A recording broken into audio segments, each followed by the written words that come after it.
Ladies and gentlemen, first of all, let me welcome the new president of the Barbados Hotel and Tourism Association. I apologize for being a few minutes late.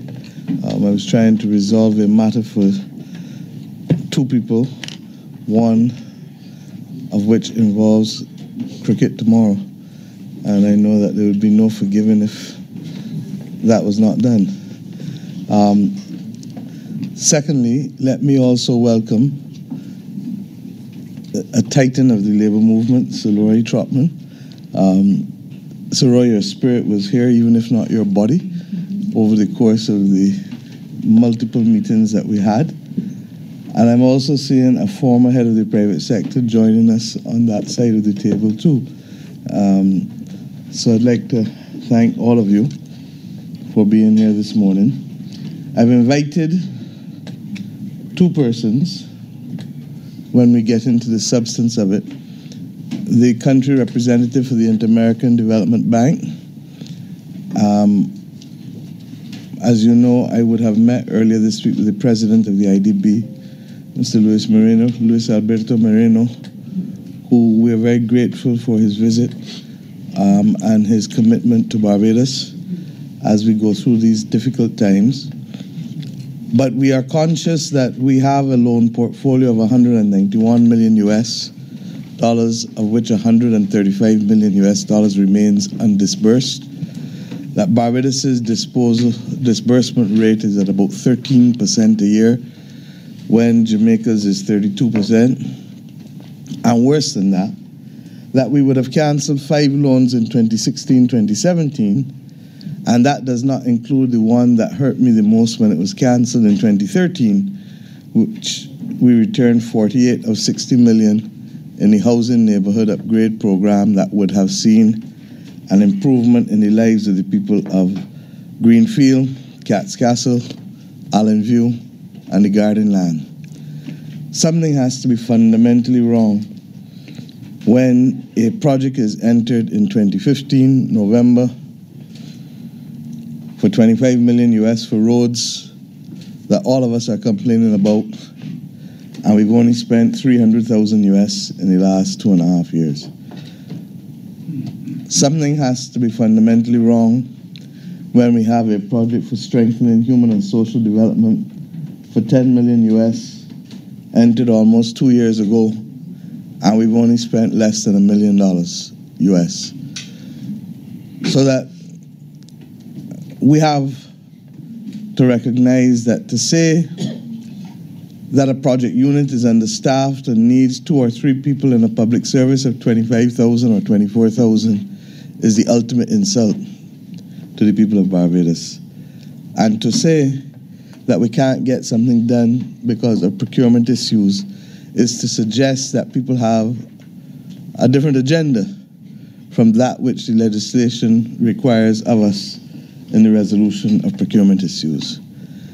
I believe, and it was in this room, that we announced to the world that our debt is unsustainable and that we have to take certain steps to be able to correct it. If concessional funding is available at the level and at the rates at which it is available, and we are now so great, to use a good old-time Bajan word, or so reckless that we cannot make use of that which has been the result of months of negotiation and work for the purposes for which it was intended, then we have to check ourselves about what mission we're on. I'm conscious that our actions have also had implications for the private sector. And to that extent, the reason why I've really asked Juan Carlos to come at some point this morning too, before we get into the rest of our agenda, is to be able to speak to the bank's private sector arm. I know, Mr. Herbert, that you and a few others will know of it, but in my view, it is going to become all the more critical along with the other private sector arms of the World Bank, for example, and the extent to which you can leverage also borrowing out of CAF, because the decisions that we have taken nationally will have implications for all of us. And therefore, your government will do whatever is necessary to make sure that you all have access to funding. As I indicated yesterday to the country, next week I start to shift towards literally looking at investments and unlocking investments, because growth is what it is all about, even as we continue to make sure that the bleeding stops fully. And without our path to growth, all of this will be a useless exercise. I've also asked, and at the right time it will be a confidential briefing, for Mr. Mottley to come, because as I said when I shared it with the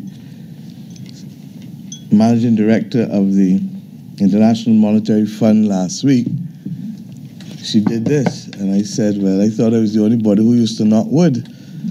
And we both agreed that it is better to be born lucky than to be born rich. And hopefully you will begin to understand why I'm going to need the efforts of everyone in this room to make sure that when manna from heaven does present itself, it does not go abroad, literally.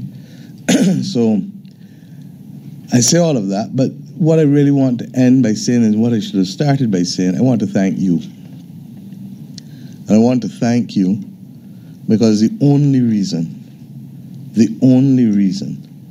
we are where we are today is because of the collective purpose that we were able to come together with from the very first morning of government. When I met with the IMF Managing Director last week, there is no doubt in their mind that the combination of the massive mandate of the people of Barbados, but more importantly, the collective purpose of the social partnership, has them in no doubt that Barbados, acting with the singular focus that it is, deserves and merits whatever. I don't want to use the word assistance because that's not quite it, but whatever flexibility in terms of engaging urgently with discussions that we request. And I'm grateful for that engagement, because we all know that if we were ever to be on a trajectory, or if we end up on a trajectory of 9 to 12 months to settle a program, which is the standard, that it would not bode well for our own circumstances. And therefore, to the extent that, and I want to contextualize it because sometimes it's difficult to believe, especially since today is only 4 weeks since the result of the people, that when I spoke in this room after we met the day, that the first person to speak after us announcing that we could not pay our debts was Madame Lagarde. She didn't send the mission chief, and she didn't hide behind the institution. She spoke within an hour of us saying to the international capital markets that we were suspending debt payments. Within 48 hours of the budget being delivered, she indicated that she was prepared to see us the next day, and hence my having, regrettably, to leave BHTA's luncheon, having spoken to go to the airport to meet with her. She had already by then dispatched the team to Barbados within 72 hours of the first conversation to do a fact-finding mission. And she had already had discussions on our behalf with the British and Canadians, the development ministers, particularly as it relates also to our sewage issues, which continue to be difficult for us to resolve. She would have had discussions last Friday after I met with her on Thursday evening, and the governor's here, yes, and the DFE and Ambassador Masco, and we met with the British Executive Director as well as the US Executive Director and some officials from Treasury, and of course separately we met with Madame Lagarde and her entire senior management team. and then we met with the person in charge of the Western Hemisphere after separately. The bottom line is, that not only are they satisfied that we are on the right track, they believe that they could come back here very quickly, and hence the 2nd to the 12th of July. I'll share one aspect when the camera is off with you after, and hence our team, having had a few days, 2 or 3 days rest, are back at it again, because you cannot ask people to come to you quickly and then you're not ready. So I think this evening the team resumes. They met earlier this week. The numbers are being done. The medium-term financial strategy is being compiled now, as well as the medium-term development strategy, effectively the BERT program, fleshing it out beyond the budget where we started. The model in the central bank, the numbers are being populated. This afternoon we meet again at 4:30, I believe. I've had to push it back in order to be able to go through all of the numbers and the assumptions, because Cabinet must, by next Thursday, approve a draft framework for negotiations. And that therefore means that we're flat out between now and Thursday again, trying to get this, because you cannot ask people to treat to you with a level of seriousness and urgency and you're not ready. And as I've said, Barbados must distinguish itself. Even if we don't have the money, we must be absolutely and utterly professional in all that we do in our discussions with the team, because we need the benefit of the doubt, believe you me, with respect to the kind of program that we want to do. We've taken a non-traditional approach thus far in terms of our expenditure review. Tourism, I thank you. I know that you are coming at me with some things, but I'm saying to you, let the measures start to work. We are not mad people, but let us start gathering the data. What we cannot have, and I want to put it in context, because my Minister of Tourism is out. He's been meeting with different people. He had good meetings with American Airlines yesterday. He's had good meetings with IATA. They want the legislation urgently. Of course, nobody likes additional fees or taxes. But what are we not doing? Mr. Herbert, you would recall that I put on the table 15% for VAT on the accommodation sector. And the tourism sector said, do not do that to us before January 2020. So we can't both have what we want and then want to ignore what we ask for. And I ask us, therefore, to recognize that in most other countries, these kinds of measures would have triggered massive social unrest. It will be uncomfortable for some. We're not going to have persons with water bills who have a leak paying 50%, companies paying 50% of a bill that is full of leaks. That's not what we're trying to do. We're trying to be fair. Equally, we've taken off the 2/3 sewage connection fee for those in Bridgetown on the South Coast and replaced it with a fee that is to be carried by the entire country and not just a few. So we accept that there are some teething issues, but we will get them right. We've heard those in the minibus sector, and they've met with the Minister of Public Transport already. I intend to meet with them as they've requested. But we have to recognize that we're not here because we want to be here. We are here because, and the numbers are close on DFE now to 1.9 billion. We are almost $1.9 billion in arrears.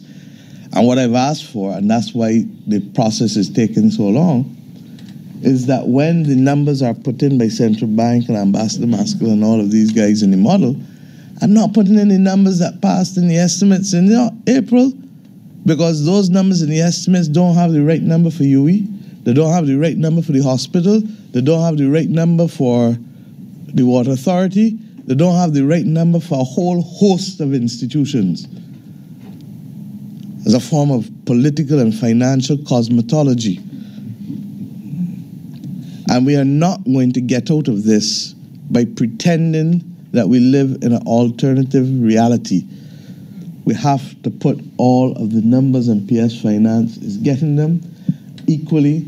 We have to have the best assumptions on revenue, and that is why Ms. Sivers is here, for us to get it. And we have to be prepared to tweak and move if we have to. And that's why this commitment to meet twice a month with you is so absolutely critical. And I end by saying that two things. One, that it is difficult. There's no doubt. But let us also understand how blessed we are. Let us understand that for a country to have the ear and action of both the managing director of the IMF as well as the presence of the president of the Inter-American Development Bank within less than 1 week, in less than 4 weeks from an election. So, Roy, you have been in these things longer than I am, but that is highly unusual in my 29 years of public life. So we've been blessed, and I don't accept that it is me or my government alone. It is us. It is the example of a country acting in unison and not singing in harmony. Secondly, that the people of Barbados are happy with the example that they're seeing from us. And to that extent, therefore, that after we have the initial briefings from our guests, our ability to continue with our agenda, which requires a consultation on the continued areas of expenditure review, continued areas of competitiveness that we have to address, and other aspects of economic policy, included enfranchisement. That is to be the subject of discussion in here first, and then the country after. So the people of Barbados have been saying, all over where we go, that they want, especially, I suspect because also of the type of victory that we've had, that this is the kind of governance that they want for us to continue, and that it is therefore a mandate not only for my government, but it is a mandate for each of you as members of the social partnership to accept that the governance, not the government, but the governance of the country is best when we act as we are acting in this room.